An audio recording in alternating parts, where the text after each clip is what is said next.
And with the combination of our maintenance and rising temperatures, we expect there will be some ice melt off those cables.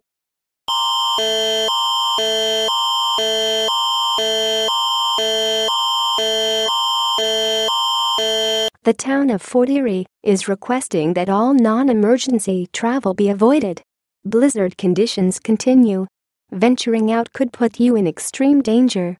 Emergency first responders like police, fire, and EMS may be physically unable to respond to calls.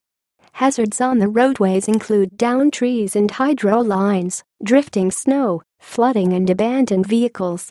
For weather alert information, please see https://weather.gc.ca/warnings/index_e.html prov equals sund.